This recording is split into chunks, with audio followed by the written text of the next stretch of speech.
Quand deux pachydermes se croisent, la Guinée sera face à la Côte d'Ivoire. Le match se jouera demain à 16 h temps universel.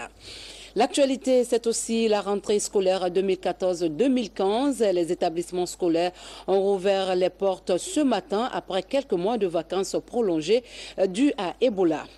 À la page santé, selon les dernières statistiques, le virus Ebola est en voie d'être maîtrisé. Déjà, l'après-Ebola se prépare. C'est tout pour les titres. Le développement dans un instant. Mesdames et messieurs, bonsoir. Vous êtes les bienvenus dans cette édition.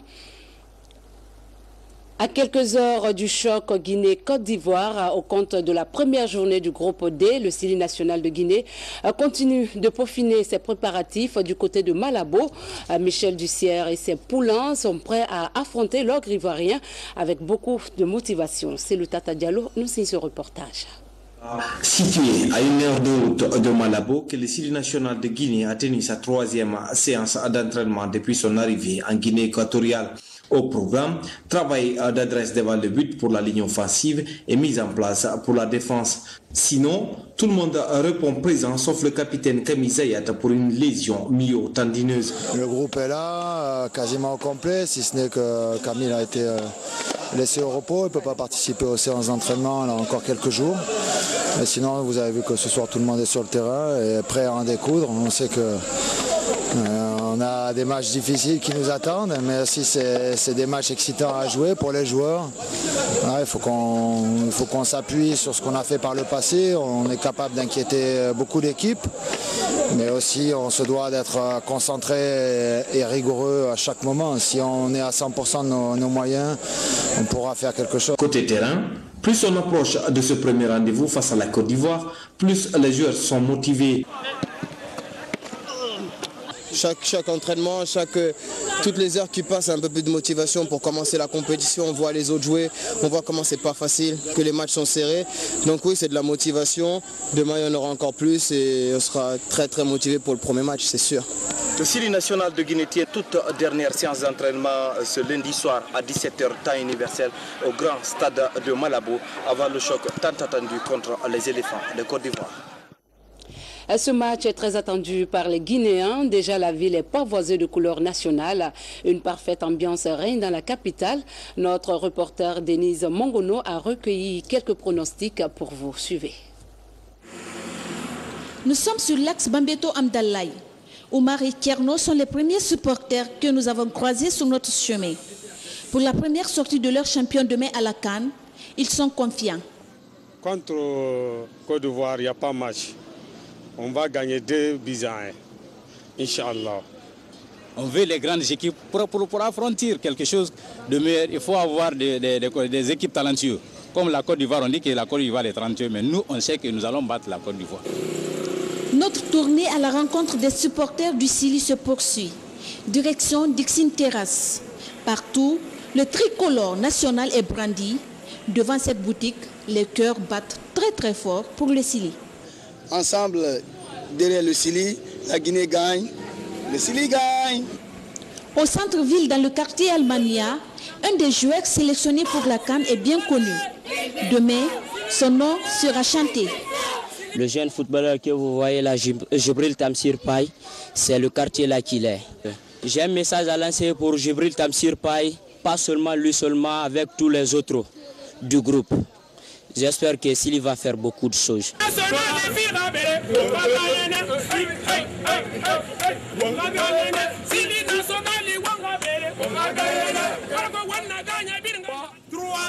Tabakoudou, le grand comédien guinéen, supporte le Sili. Il livrera aussi son match. C'est moi, d'accord? Tabakoudou en Guinée. Si tu es un homme, on va rencontrer demain Guinée équatoriale. Tu vas me comprendre.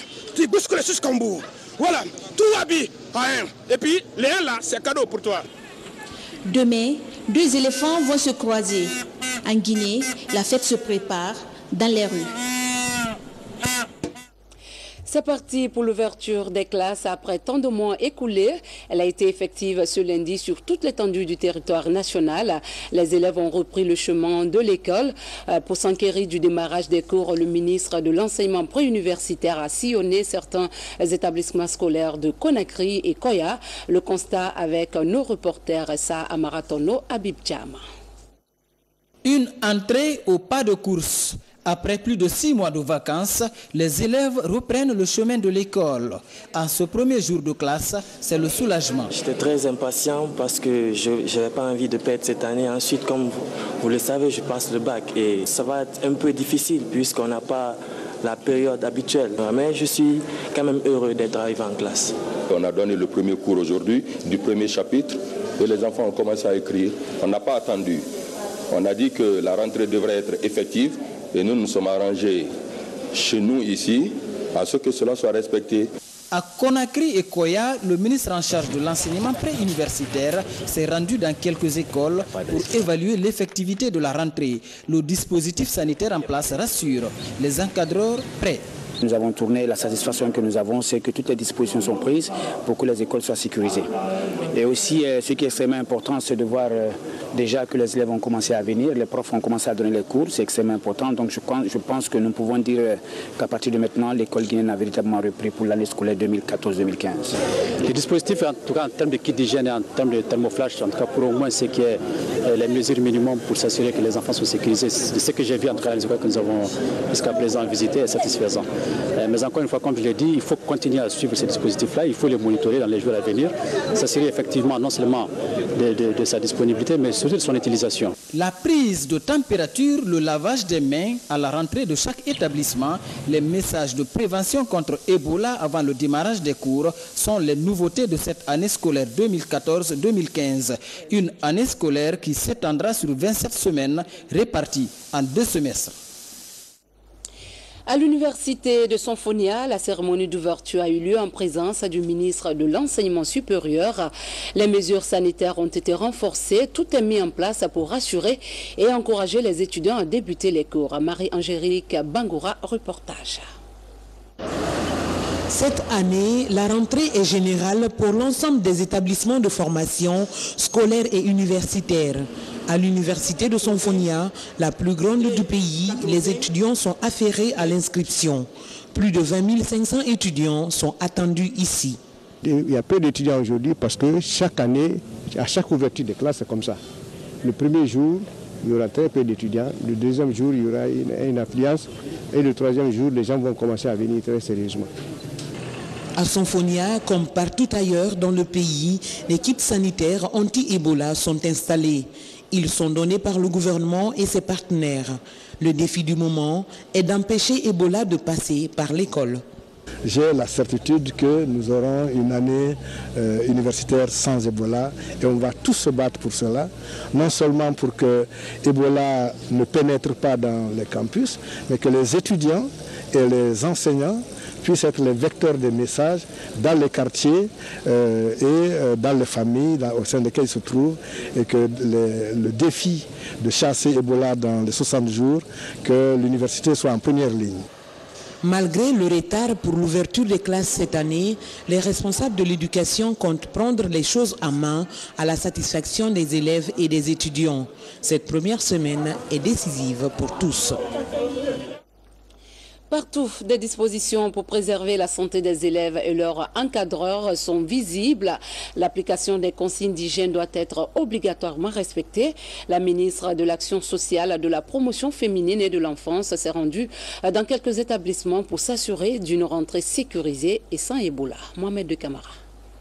Ici, à l'école maternelle Jean-Paul II et les Saint-Angélus de la commune de Ratoma, la reprise a effectivement eu lieu. Même si l'affluence n'est pas encore au rendez-vous, les encadreurs ont pris toutes les dispositions sanitaires pour assurer une rentrée sans Ebola. Nous savons que l'école maternelle abrite des enfants des tout petits.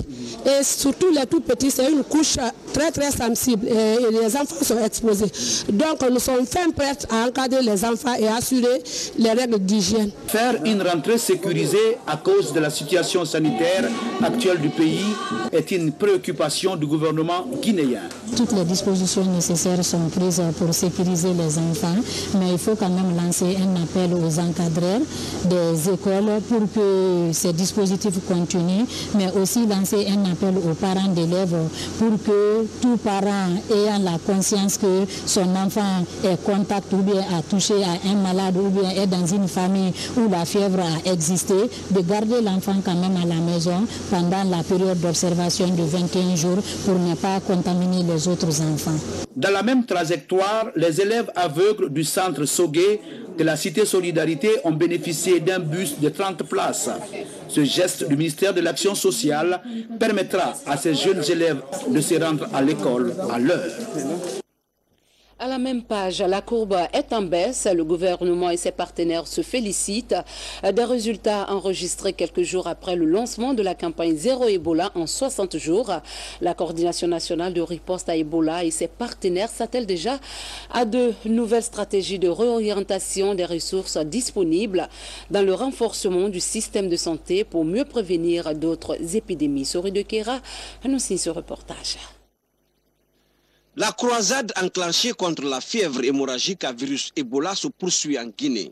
Les efforts du gouvernement et ses partenaires sont concentrés à présent dans la région côtière, devenue depuis quelque temps la zone de persistance de la maladie. La coordination nationale de riposte à Ebola et la mission des Nations Unies passent en revue les mécanismes de la nouvelle stratégie de riposte, tout en projetant déjà l'après-Ebola. Dans le cadre du suivi et de la supervision que le gouvernement et M. le Président de la République sont en obligation de faire sur une priorité nationale comme Ebola, nous étions là pour partager avec les partenaires les constats que la coordination a fait sur l'orientation stratégique de certaines ressources et notamment essayer de plus en plus d'investir tout en restant dans la priorité Ebola sur ce qui est durable et ce qui est efficace. Par exemple, travailler sur la rénovation des centres de santé qui existent déjà et le nombre de lits pour les centres de traitement étant suffisant pour le moment, travailler plus pour renforcer la formation des personnels de santé, travailler plus pour améliorer la communication et l'engagement communautaire. Ces travaux interviennent au moment où les efforts de lutte sont essentiellement orientés vers les communautés à la base. L'objectif recherché est d'amener les citoyens à une franche collaboration avec les services de santé pour une sortie imminente de l'épidémie. Très satisfait. On a apprécié la réactivité du gouvernement qui a quand même constaté des changements et on s'est dit c'était normal de nous retrouver et de recadrer un peu notre stratégie.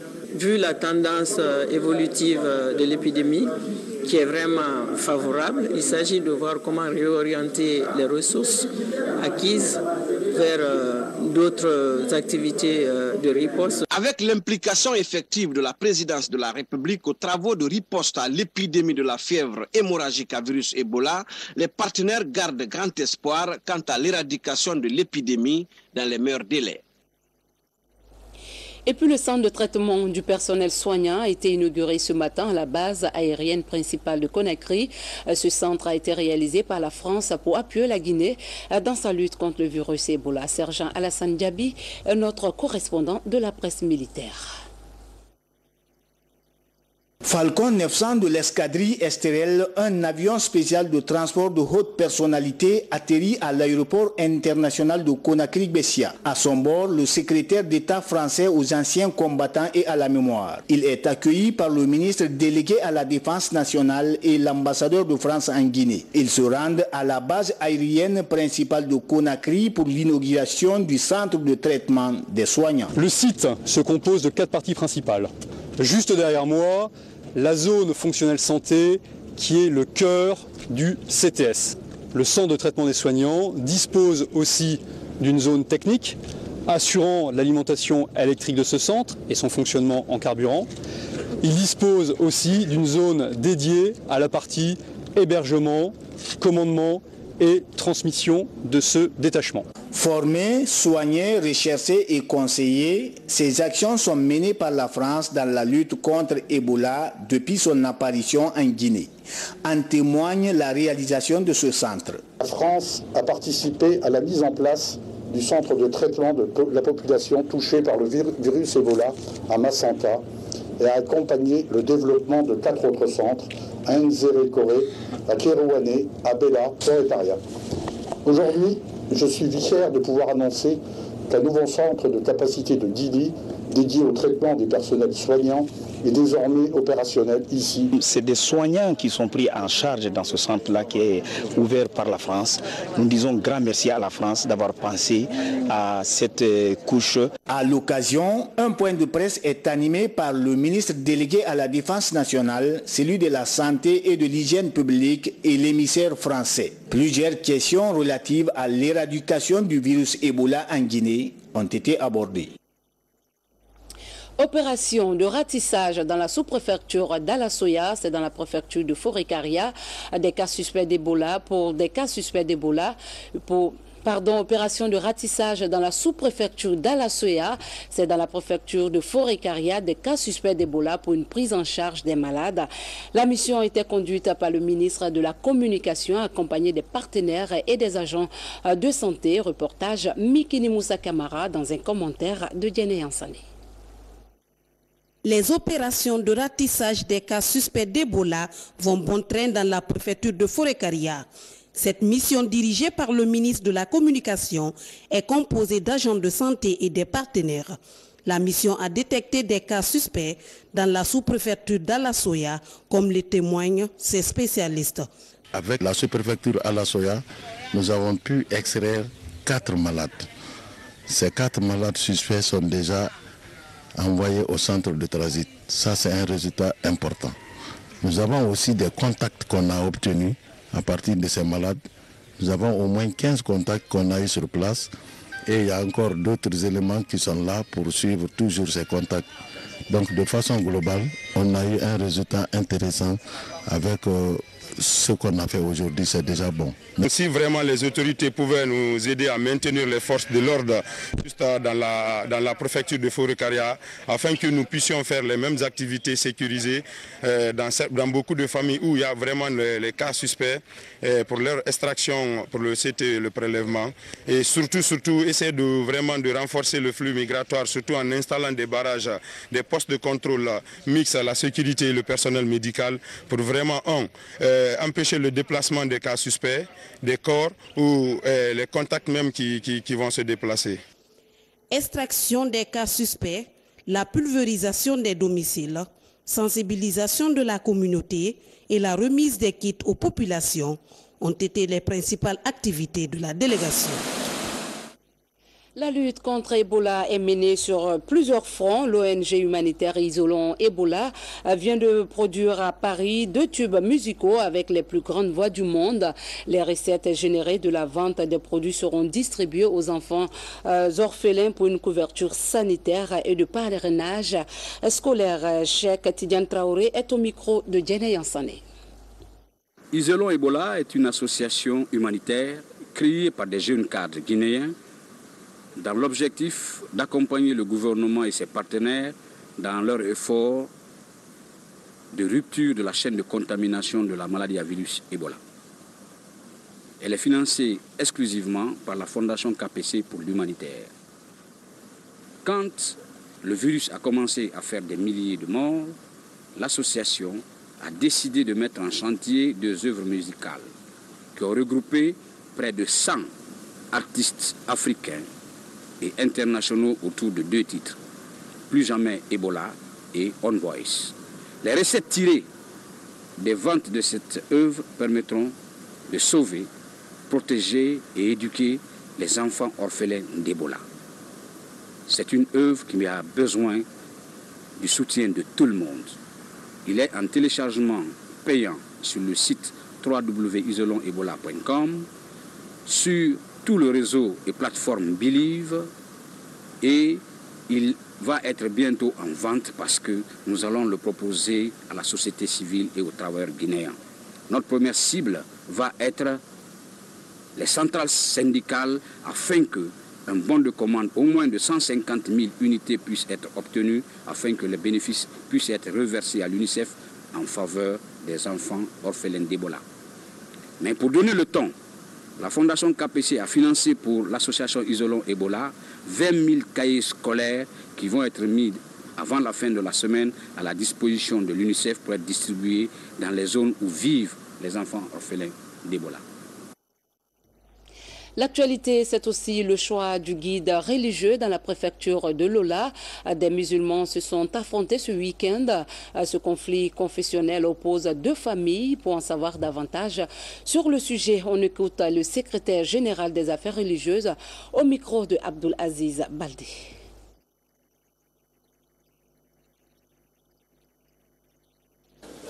Amadou Kourouma a été invité une fois à ce qu'il aide l'imam Doucouré à gérer la prière dans une mosquée. L'imam Doucouré était malade, il est décédé. Amadou Kourouma continue à faire prier les gens. Il vient de Foualas, il n'est pas dans la région, dans la préfecture de Lola, il est de Béla. Maintenant, si la famille Doucouré n'a pas réclamé l'imam, on laisse Amadou Kourouma. La famille Doucouré dit l'islam c'est la paix, c'est la tolérance, c'est l'amitié, c'est la fraternité. Lui maintenant, il refuse à approcher la famille Doucouré à côté de lui. Il est venu ici, on l'a dit, il faut que tu acceptes la famille Doucouré à côté de lui. Comme deuxième imam. Lui, il ne sera pas enlevé, il refuse. On a tout fait, il refuse. On est parti, c'est le président, il a dit la solution est trouvée. Dès que je serai à Lola, on va aménager. Il a refusé. Nous sommes partis là-bas, il n'a pas voulu se soumettre à nous. En tant que le chef de la religion en Guinée, les garants spirituels de la religion musulmane en Guinée et les autres religions, on était obligé de l'enlever. Il ne veut pas se soumettre à ça. Il ne va pas prier dans cette mosquée en tant qu'imam ratib. Il n'est plus imam ratib. C'est tout le problème. La délégation de Lola vient voir le Premier ministre maintenant pour dire « Ah, monsieur le Premier ministre, jusqu'à présent, Amadou Kourouma, avec son groupe, ne cède pas. » Le Premier ministre a dit « Il n'a qu'à céder. L'islam, c'est la paix, c'est la tolérance. Ça, c'est les institutions du Premier ministre. » Si la délégation la rentre à Lola maintenant, la délégation la vient voir le patriarche pour un compte rendu. Après la rencontre avec le Premier ministre, c'est là où le groupe de Amadou Kourouma lance des pierres, ils ont des armes qui attaquent immédiatement les gens là. C'est là où les problèmes ont commencé. Maintenant, s'il y a la mort là-bas, qui a provoqué? C'est pour cela qu'il est dans la main de la police actuellement. Et la loi va régner. Je crois tout ce qui était la cause à ce que deux personnes perdent leur vie à Lola seront jugées. Ça, c'est comme ça. La Guinée, c'est comme ça. C'est un état de droit. L'avocat n'a qu'à prendre, mais ils seront jugés. Autre chose, la société Ashanti Gold de Guinée veut étendre ses activités au nord-ouest de la commune rurale de Kintinya, à Sigiri. La partie concernée s'appelle Séguélan. Le groupe de travail chargé d'accompagner ce projet vient de tenir sa première réunion. Au cœur des débats, comment amener les communautés de la localité à céder le domaine, tout en tenant compte de leur dédommagement. Abdul Karim Kamara, Mohamed Lamine Kaba, reportage. Il faut tout d'abord signaler que le site de Sengelem fait partie de la concession minière de la société Ashanti Gold à Sigiri, un domaine dont l'exploitation empiète sur une partie du territoire de la sous-préfecture de Kintinya. Ces acteurs, en réunion de concertation, constituent le groupe de travail chargé du projet Sengelem. Pendant 2 jours, ils se sont penchés sur la délocalisation des communautés, mais aussi les modalités de compensation physique et économique. C'est un groupe de travail qui a été mis en place dans le cadre de la politique du gouvernement du président Alpha Condé. Il a donc décidé de mettre en place un groupe de travail qui va se consacrer à l'amélioration des relations entre la SAG et la collectivité, notamment celle de Boukaria, de Kintinya, de Bouré de façon générale. Chacune des parties va expliquer ses principaux problèmes pour que, à l'arrivée, nous puissions en faire une synthèse et surtout trouver les solutions qui peuvent satisfaire tout le monde. Avant cette réunion, un comité de suivi travaillait déjà à concilier les positions des parties prenantes. Pour le groupe de travail du projet Sengelem, l'excavation prévue sur le site dans un délai maîtrisé constitue un impératif pour la SAG, l'État guinéen et les populations. L'État a gagné parce qu'il faut bien que la SAG continue, ça c'est un respect des engagements de l'État. La préfecture de Sigiri en totalité a y gagné parce que grâce à la SAG aujourd'hui Sigiri a la lumière et on voit Sigiri qui a un nouveau look qui change de jour en jour pour que chaque partie tienne compte des intérêts des unes et des autres pour qu'on se donne la main afin que ce projet prenne corps parce qu'il y va de la vie de la SAG. Si aujourd'hui la SAG n'a pas ce domaine, nous pensons que cela ne serait pas bon. Les populations en sont conscientes, mais ce qu'elles demandent en priorité, c'est que les engagements qui ont été pris, que ces engagements soient au moins en phase de réalisation. Le groupe de travail du projet a été mis en place en octobre 2014. Il comprend le ministère des Mines, les autorités préfectorales et régionales de Sigiri et Kankan, ainsi que les représentants de la SAG et des collectivités locales. Le projet Gestion intégrée des ressources en eau poursuit ses activités sur le terrain après l'assistance de certains groupements féminins en matière d'équipement agricole pour développer les cultures potagères. La coordination nationale GIR vient de lancer un programme de formation de tous les acteurs impliqués dans la gestion des ressources en eau. Nabi Kamara. La gestion intégrée des ressources en eau est la meilleure stratégie si nous voulons que ces ressources soient profitables à tous, car l'eau est une ressource limitée, vulnérable et indispensable à la vie, au développement et à l'environnement. C'est dans ce cadre que la Direction nationale de l'hydraulique a élaboré et mis en œuvre un programme d'information et de formation en gestion intégrée des ressources en eau. La première phase de ce programme concerne tous les acteurs impliqués dans ce domaine. Tous les services qui sont impliqués dans la gestion de l'eau doivent être informés de ce que le processus a fait jusque maintenant, de ce que la coordination a fait jusque maintenant. Il y avait un déficit d'information. Avant, c'était la gestion sectorielle. Tous les usagers de l'eau prenaient leur eau et l'utilisaient sans tenir compte des besoins des autres. Et aujourd'hui, donc, toutes ces gestions sont mises ensemble pour en faire une gestion intégrée. En 2 jours de rencontre, ces acteurs impliqués dans la gestion intégrée des ressources en eau se disent outillés pour travailler sur le terrain. Les participants ont effectivement essayé de discuter et de nous aider beaucoup plus à approfondir ce processus-là et ils ont participé activement. Pour nous, c'est un motif de réconfort et surtout d'encouragement.